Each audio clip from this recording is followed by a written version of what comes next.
There's a particular kind of cold that settles into your bones when you realize someone you love never left at all.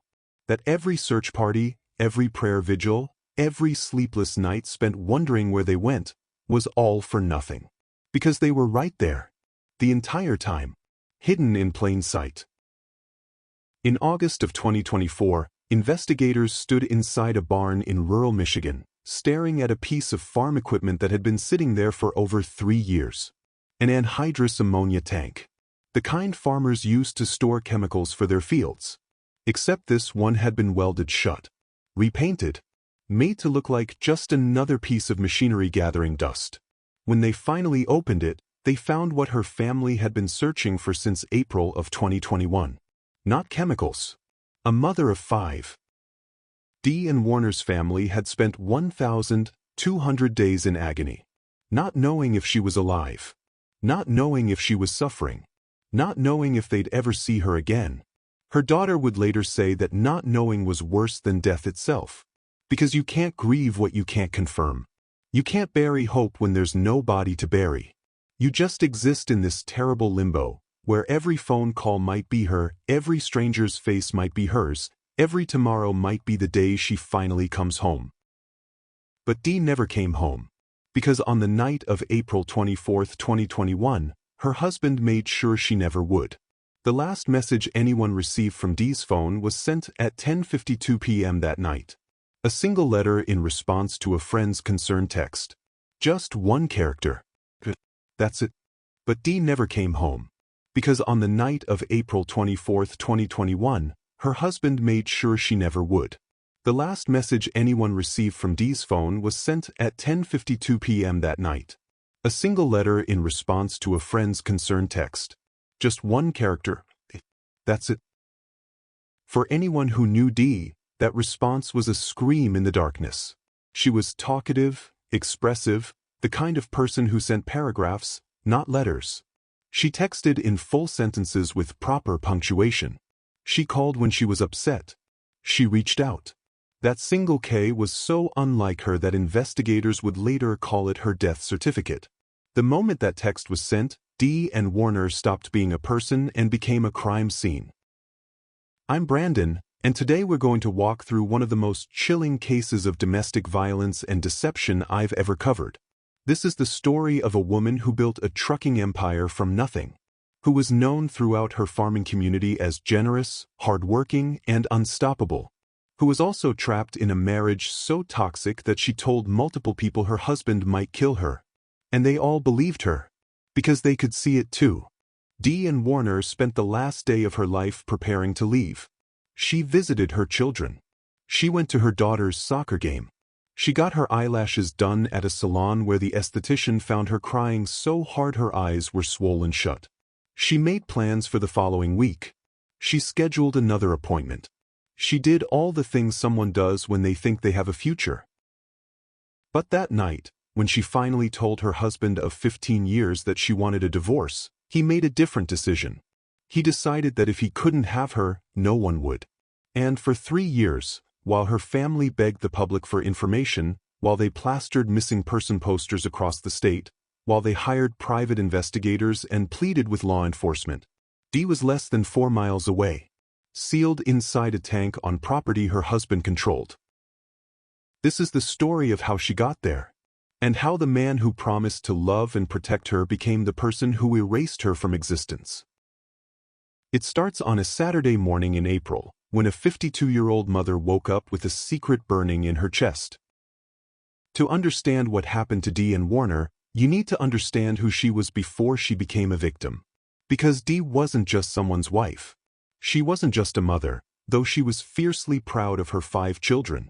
Dee and Warner was a force of nature in Lenawee County, Michigan. She built empires while other people made excuses. Dee came from farming stock, 5 generations deep in the rich soil of rural Michigan. The kind of family where everyone knew everyone, where your word was your bond, and where hard work wasn't just respected, it was expected.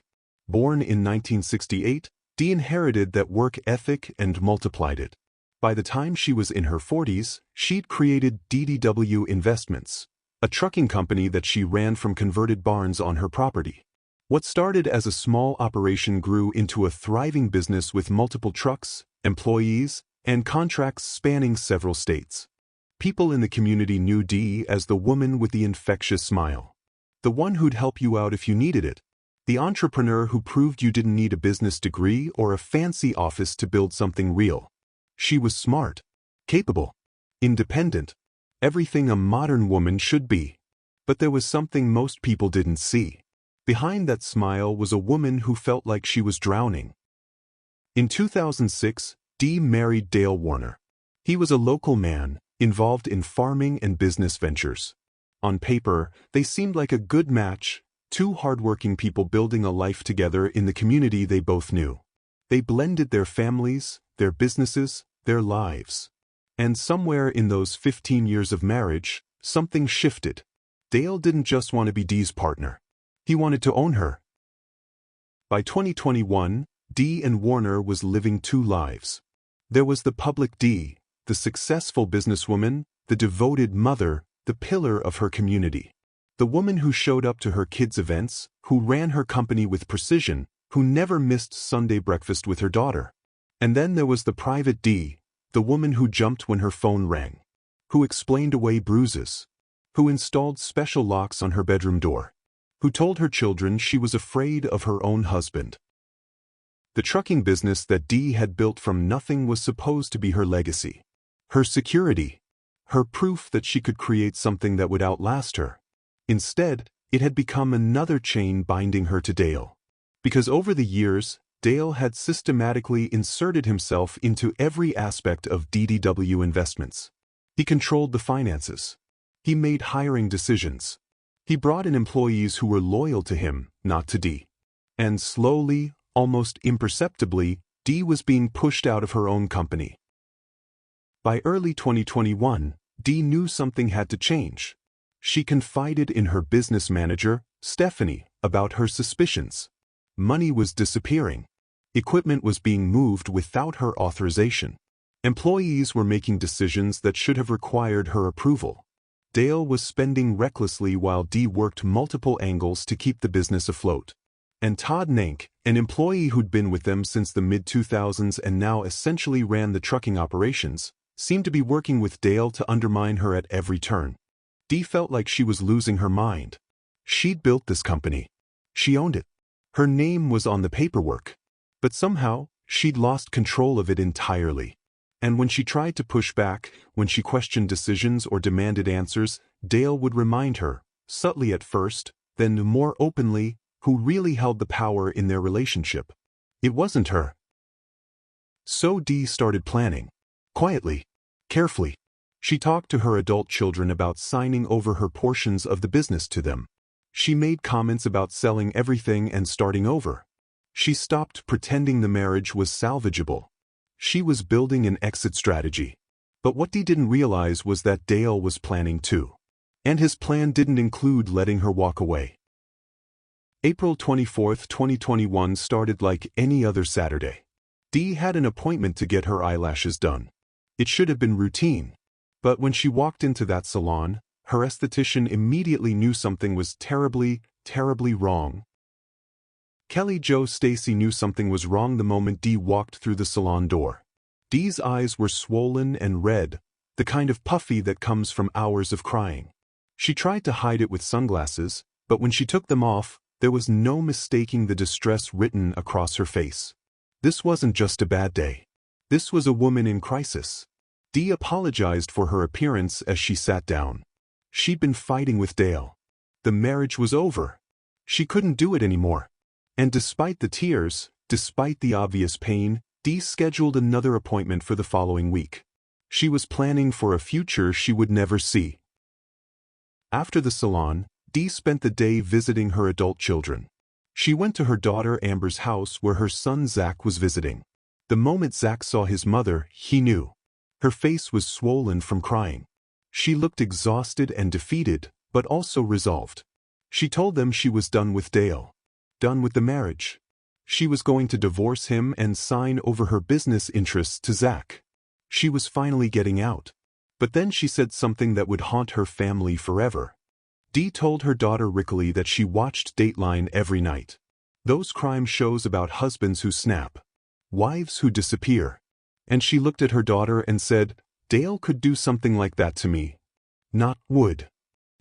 She knew he was capable. They all knew. The rest of the day played out with eerie normalcy. Dee took her youngest daughter to a soccer game.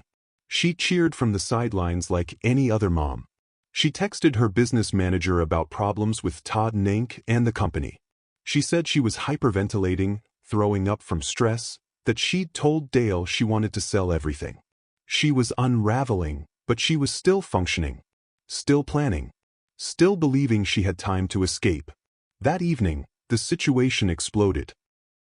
Dale, Dee, and their employee Todd Nank had a three-way confrontation about the trucking business. Money, control, betrayal. Dee felt ambushed, Todd was undermining her, and Dale was taking his side. Years of resentment poured out in a single, brutal argument. And at 8:34 p.m., Dee made a critical decision. She sent 9-year-old Angelina to stay with a friend for the weekend. She didn't want her daughter witnessing what was about to happen when she finally told Dale their marriage was over.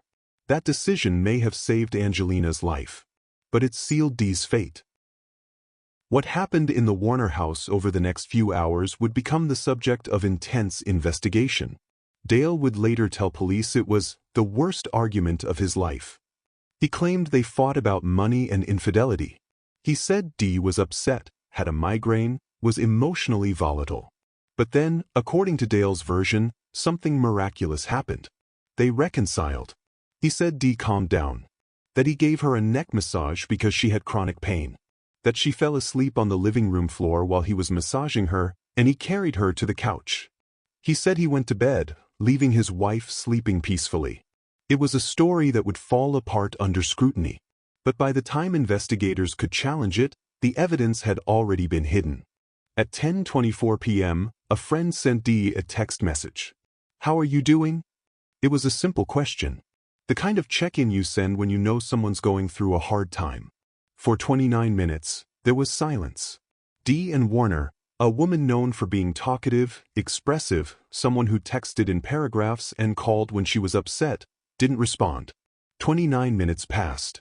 And then at 10:53 p.m., her phone sent a reply. One letter K. That single letter would become the most analyzed piece of evidence in the entire case. Because anyone who knew Dee understood immediately, she didn't write that. Dee didn't send one-letter responses. She didn't go silent for half an hour. She didn't brush off concern with a casual K. That text message wasn't a response. It was a death certificate. After that single letter was sent at 10:53 p.m., Dee and Warner's digital life went dark. Her phone switched from Wi-Fi to cellular service around 11 p.m. Then, at 2:30 in the morning on April 25th, it stopped transmitting altogether. No more texts. No calls. No social media activity. No emails.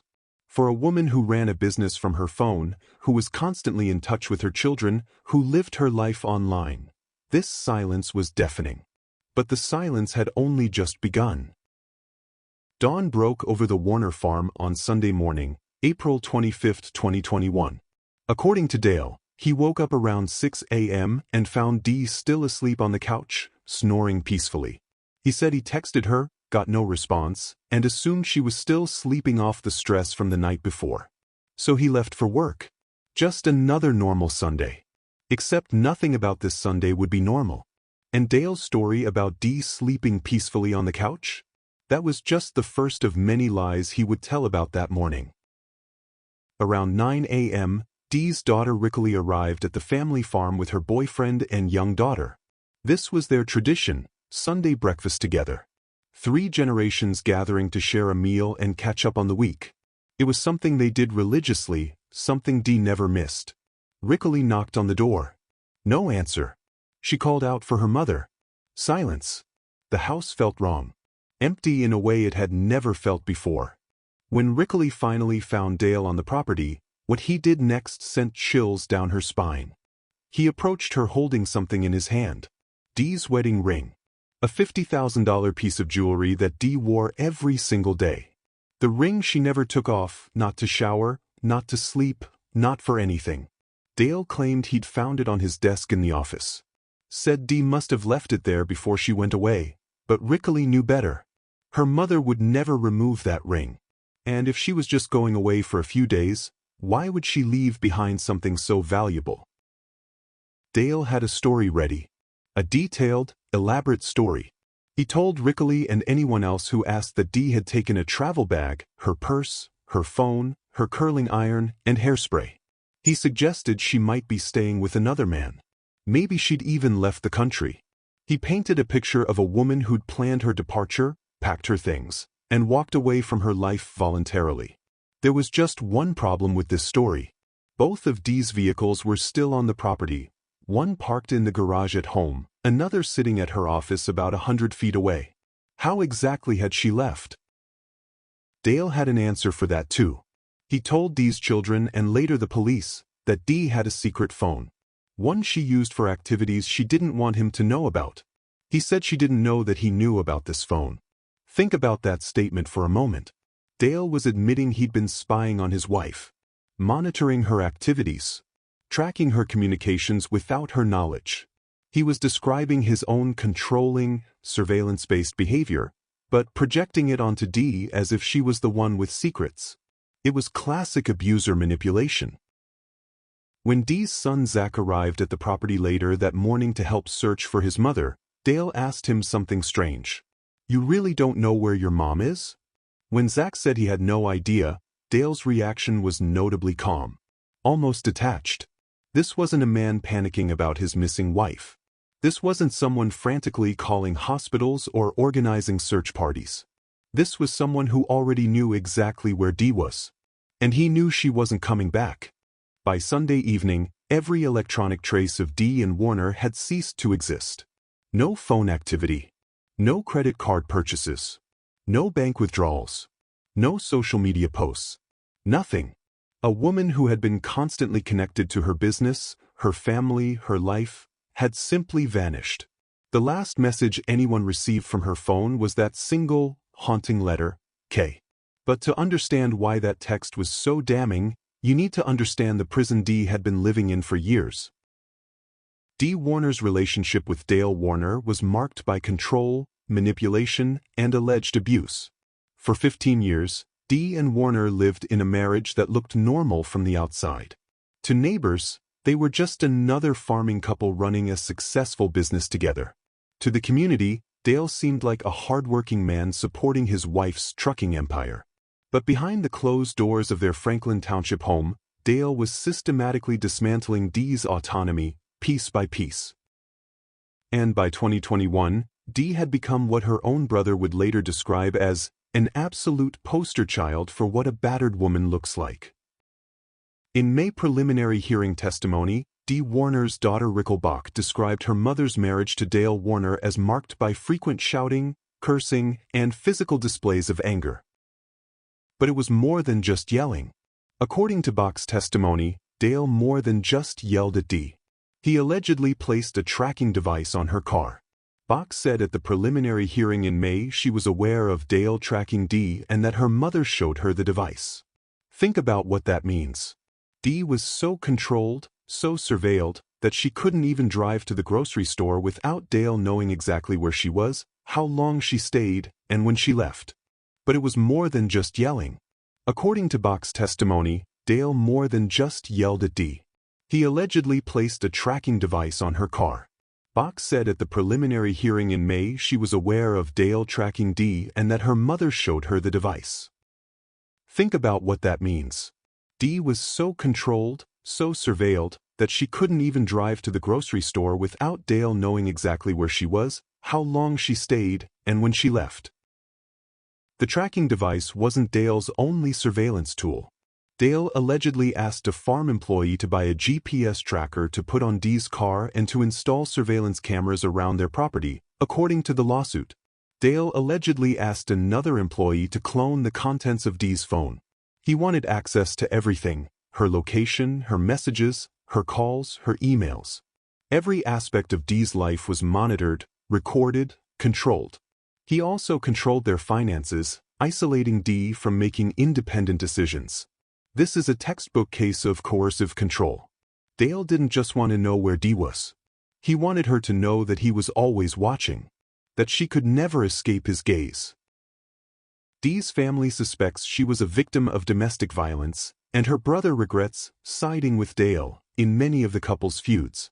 Greg Hardy, Dee's brother, would later tell reporters something haunting: "I was oblivious to the kind of conduct that takes place in these kinds of marriages, in domestic violence. She was an absolute poster child in what I've learned about battered women." Even her own brother didn't fully grasp what was happening to Dee until it was too late. That's how effective abusers like Dale are. They isolate their victims so completely that even family members can't see them. But Dee tried to leave. She tried to escape this prison. In December 2020, just 4 months before her disappearance, Dee made her first attempt. Dee told a friend she tried to leave in December 2020 and Dale had allegedly called her a C and threw me into the dresser, according to the lawsuit. She told the friend Dale had turned into the devil, and that Dale would not allow her to take their daughter, noting that, "I literally thought he could kill me." Read that again. "I literally thought he could kill me." She knew exactly what Dale was capable of. And she told people. Multiple people. But Dale had made his position clear. Dee told several family members and friends about her intent to ask Dale for a divorce, but Dale allegedly had told Dee he had already been through one divorce and did not want to go through another one. That wasn't a statement about not wanting to deal with lawyers or paperwork. That was a threat. Dale was telling Dee that divorce was not an option. That if she tried to leave, there would be consequences. And in April 2021, when Dee finally decided she was done, when she visited her children and told them she was filing for divorce, when she made plans to sign over the business, Dale made good on that threat. Dee's business manager, Stephanie Volkler, had witnessed signs of the abuse firsthand. According to court documents, sometime around November or December 2020, Dee showed Stephanie a large bump on her forehead, what Stephanie described as a goose egg, roughly the size of a quarter. Dee's hair was covering it, but it was clearly the result of blunt force trauma. 5 months before that, Dee had confided in Stephanie that she didn't want to leave her 9-year-old daughter Angelina alone with Dale. Even then, Dee knew Dale was dangerous. Dee and Warner's brother, Greg Hardy, said, "My sister was a very strong person. I do believe that she thought she could handle the task at hand. She suffered from the same thing a lot of battered women have, and that is, thinking they can change the person that they're married to." So, that's the terrible trap of domestic violence. The victim believes, because the abuser has convinced them, that if they just do the right thing, say the right words, make the right changes, the abuse will stop. But it never stops. It only escalates. By April 2021, Dee had finally accepted the truth that her family had seen for years: Dale would never change. The marriage was beyond saving. She was planning her escape. She was ready to walk away from everything. The business, the property, the money, if it meant getting herself and Angelina to safety. But what Dee didn't know was that Dale was planning too. And his plan wasn't about keeping her. It was about making sure no one else could have her. If Dale couldn't control Dee Warner in life, he would control her in death. The morning after Dee disappeared, while her family was frantically searching for her, Dale's first move wasn't to call the police or organize a search party. His first move was to protect himself. And what he did next would reveal just how calculated this entire operation had been. On Monday morning, April 26, 2021, just one day after Dee was reported missing, Dale Warner made his priorities crystal clear. He didn't organize a search party. He didn't call hospitals. He didn't hire private investigators to find his wife.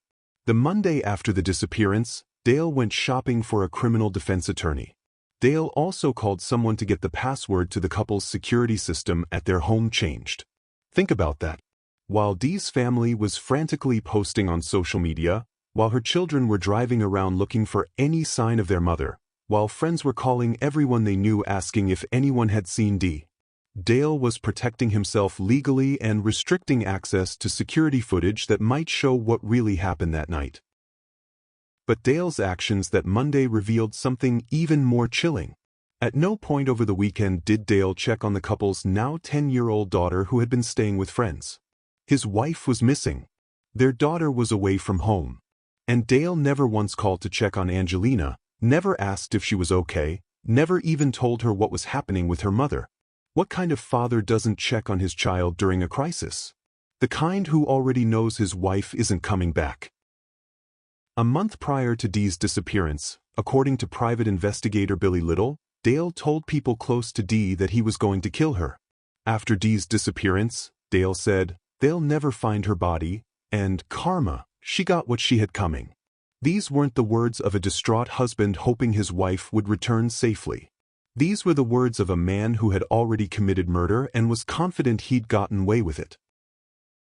But Dale's real motive for killing Dee was becoming increasingly clear: money. Private investigator Billy Little said it's becoming increasingly clear to him that the crime was financially motivated. DDW Investments LLC had financed $1 million in losses on Dale Warner's agricultural businesses, and Dee owned 100% of the trucking company. It was a very successful business. Dee's son Zach testified that he helped Dale and Dee's businesses navigate financial issues in the mid to late 2010s. The various businesses, except for DDW Investments solely owned by Dee, were not profitable. The other businesses were owned 50/50ths by Dale and Dee. They owed the John Deere dealership owner just over $4 million. Dee's trucking company was the only successful venture in their entire portfolio. It was generating real revenue, supporting Dale's failing agricultural operations, keeping them afloat financially. And Dee was about to take it all away. That LLC, the cash cow, would have been taken by her and he would have been flat broke. In Dale's own words the next day, everything he worked for would have been lost. That's what Dale said the day she went missing. Everything he worked for would be gone, Little said. For Dale, this wasn't just about losing his wife. It was about losing his lifestyle, his status, his financial security.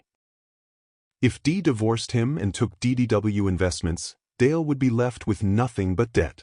So Dale came up with a plan. A calculated, methodical plan to steal everything Dee had built. Dale used a forged power of attorney from 2014 to transfer the assets of DDW Investments into a new trucking company, DDW Transportation LLC, in August 2021, and left the bad debt behind, and in the process committed tax evasion. Dale owned all of DDW Transportation when he did this. Read that again. In August 2021, just 4 months after Dee disappeared, Dale used a forged document to steal his missing wife's company.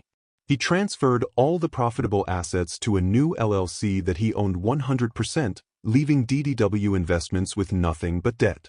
According to Michigan State registration, DDW Transport isn't at all owned by Dee. In fact, it's her husband Dale's. Just this month, Dale sold the trucking business to Laidlaw Carriers Bulk. Dale had successfully stolen his wife's life's work and sold it for his own profit. And Todd Nairink, the employee who had argued with Dee on her final day, the man who Dale sided with against his own wife, was richly rewarded for his loyalty. Nairink benefited from the sale by being hired by Laidlaw just after the sale as a finance employee. This wasn't a coincidence. This was payback. But what exactly had Nairink done to earn this reward? Private investigator Billy Little discovered something that would change the entire investigation. During a recent episode of The Interview Room with Chris McDonough on YouTube, Little played a recording of Nairink talking to a massage therapist in which he said he was involved up to his ears in the Dee and Warner case. Nairink admitted, on tape, that he was deeply involved in whatever happened to Dee. And his activities on the night of April 24th and the early morning of April 25th were impossible to explain away. According to the original transcript's information, at exactly 3:30 a.m. on April 25, 2021, just hours after Dee disappeared, Nairink logged into the company system and removed lime from the Warner farm. He used a false name to cover his tracks. Between 3 and 4:30 a.m. the following Sunday, Dale was at his father John Warner's house getting digging equipment and the chemicals that burned off his fingerprints before law enforcement arrived at Dale and Dee's home. Digging equipment, chemicals, both Dale and Nairink were active in the middle of the night, immediately after Dee disappeared. They weren't just covering up a murder. They were disposing of a body. But there was another problem. A conflict of interest so egregious it threatened the entire investigation. Private investigator Billy Little alleged that the Lenawee County Sheriff Office's lead detective in the case, Kevin Greca, had a romantic relationship with a first cousin of Todd Nairink. Wikipedia. The detective investigating Dee's disappearance was romantically involved with the family of Dale's alleged accomplice. And for months, as the local investigation stalled, Dee's family grew increasingly desperate. For 20 months, Dee's family lived in agony. Greg Hardy, Dee's brother, would later describe holidays as the hardest time. Thanksgiving was kind of a holiday that my sister tried to draw all the different family fractions together for some sort of a large gathering and dinner. She was a good cook, and in our family, it's been kind of a tradition for big gatherings on Thanksgiving. And so it's an empty seat, a big seat, that's not filled. 2 Thanksgivings, 2 Christmases, 2 birthdays for each of her 5 children. 20 months of not knowing. The family created a Justice for Dee campaign, holding rallies and vigils. They pushed investigators, demanding accountability. They refused to let their sister, their mother, their friend become just another cold case statistic. Authorities searched Warner's property in October 2021 with heavy machinery, drones, and K9s, but nothing turned up leading to Warner's whereabouts. In May 2023, investigators dug up the Warner family property looking for clues in Dee's disappearance. An MSP spokesperson said at the time authorities were acting on tips they had received. Dee's family members said there was a house fire in 2021 not long after Dee's disappearance in the same location investigators searched. Wikipedia Oxygen. A house fire. Shortly after Dee disappeared. In the exact location police would later search. Another convenient accident on Dale Warner's property. The local investigation had stalled. The conflict of interest with Detective Kevin Greca and his relationship to Todd Nairink's family had compromised the case from the beginning.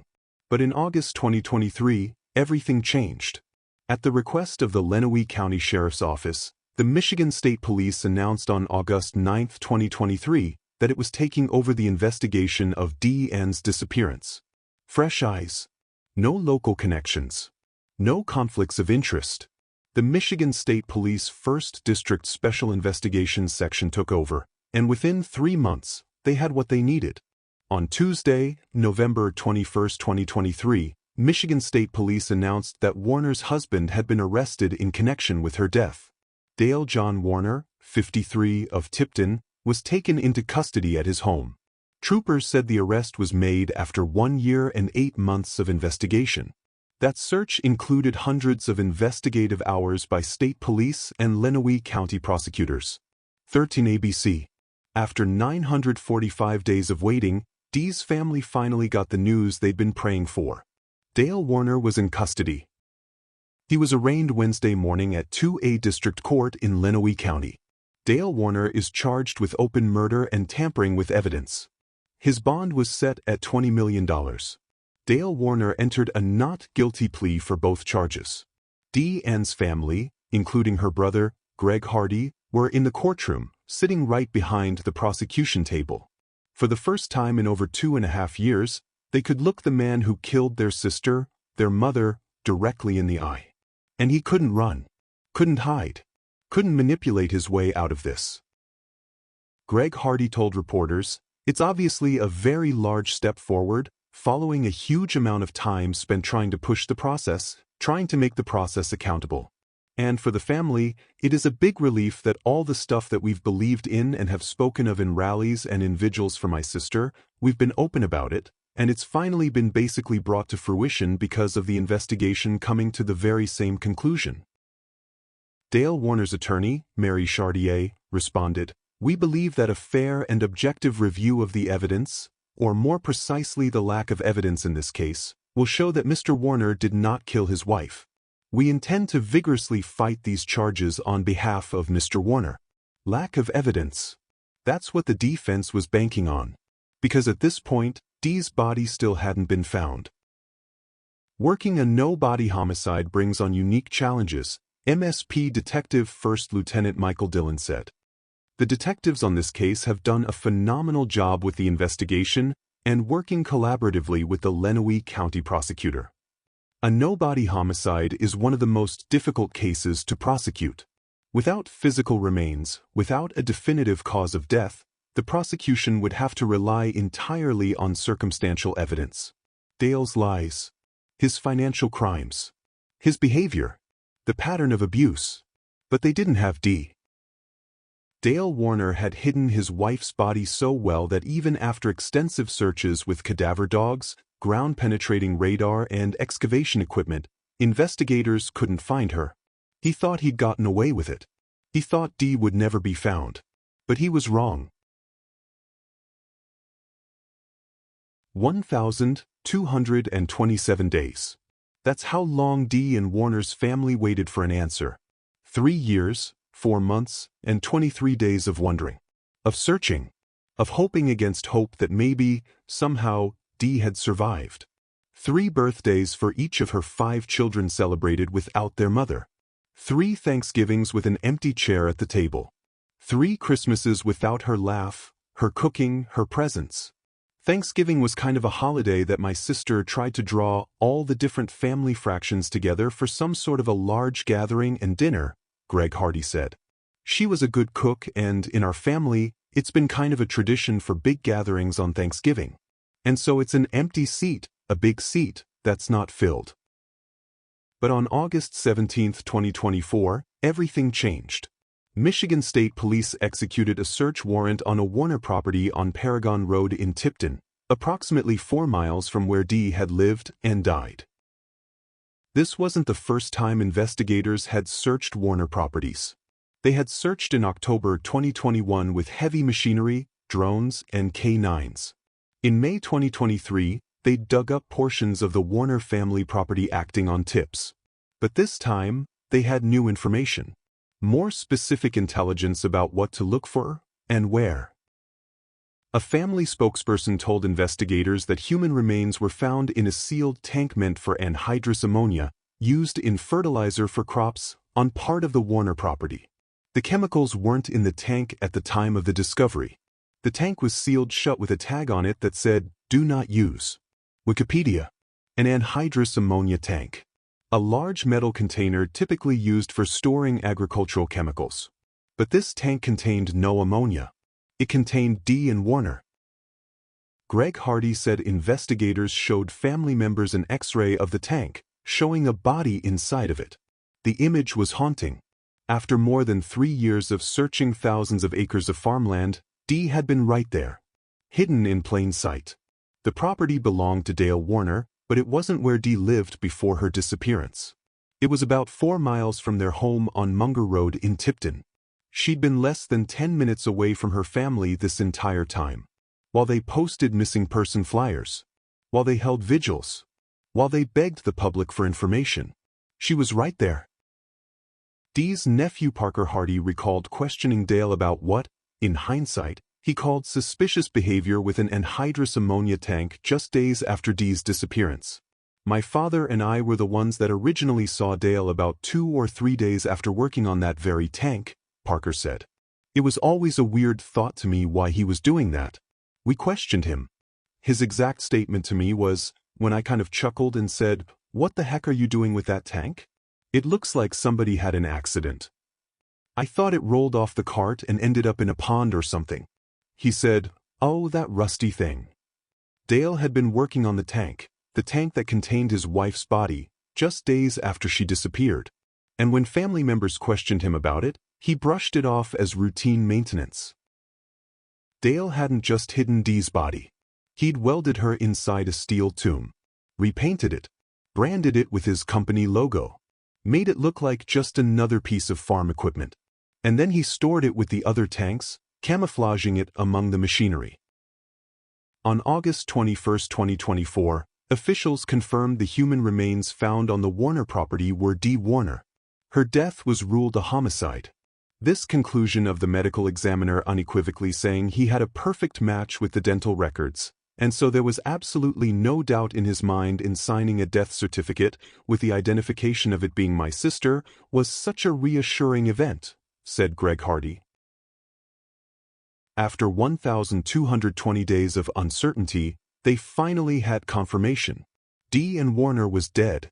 She had been dead this entire time. Family spokesperson Catherine Adams told reporters, "It's hard to explain because you have the relief of knowing that we're finally going to be able to lay her to rest, hopefully eventually find out her cause of death. But then there's that grief that comes back that we've had to relive over and over every time we make progression with the case, when she was declared deceased, and then again when Dale was arrested for murder. It's just a wound that we keep having to reopen. Relief and grief. Hope and horror. Closure and continued pain. They could finally bury their mother, their sister, their friend. But they had to live with the knowledge of how she'd spent her last 3 years, sealed inside a metal tank, hidden on property Dale controlled." Dee's daughter Rickle posted on Facebook after it was confirmed her mother's body had been found. "The news we've waited 3.5 years to hear, but we never wanted. We can now lay our beautiful mother down properly to rest. This is not over, it's only beginning. We will fight even harder to make sure we get the justice she deserves. She will forever be missed, absolutely never forgotten. We love you so much, Mama." This wasn't the end. It was just the beginning of the fight for justice. On May 21, 2025, the children of Dee Warner filed a $100 million wrongful death lawsuit against Dale Warner. Attorney Todd Flood said, "There's money that's still being used and spent by Dale that should be given to the offspring, that should be given to the family. We're talking 7 figures. That money should not go to a killer. That money should not go his family. That money should go to the offspring. That's why this lawsuit is being filed." The civil lawsuit alleged what many had suspected but authorities had not publicly confirmed. Dale killed Dee by strangulation. For the first time, the family had official allegations of how Dee died. Not peacefully. Not in a moment of rage. But deliberately strangled to death in her own home. Dale's son, Jaron Warner, 28, was charged with tampering with evidence and being an accessory after the fact earlier in 2025, but those charges were recently dropped without explanation on May 13, 2025. Dee's brother, Greg Hardy, talked with reporters after learning the charges against Jaron were dropped. "It's challenging, particularly when there are setbacks," Hardy said. Hardy said it's also difficult because Jaron lives next door to the rest of Dee's family. "It's uncomfortable, and obviously we have resentment for that, and my sister certainly would have resentment for that."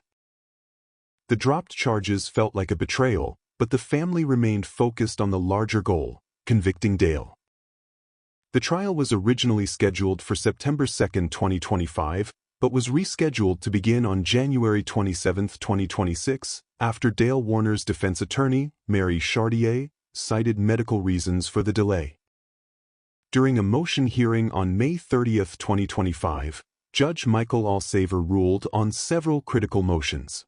He denied a change of venue motion, ruling that while there had been significant media coverage of the case, he was confident that 12 impartial jurors could be found in Lenawee County. Defense attorney Mary Chartier had argued that emotions in the community were too high for Dale to receive a fair trial. But the judge disagreed. The defense also attempted to suppress evidence from search warrants, claiming that affidavits contained false statements. Chartier argued that family members gave contradictory statements about seeing Dale paint the tank. Judge Alsaver ruled that even if there were discrepancies in who said what and when, there was enough evidence for the warrant to be signed. The defense also tried to have Dale's recorded jail phone calls suppressed, but that motion was denied as well. Every legal maneuver the defense attempted was failing. The evidence was overwhelming.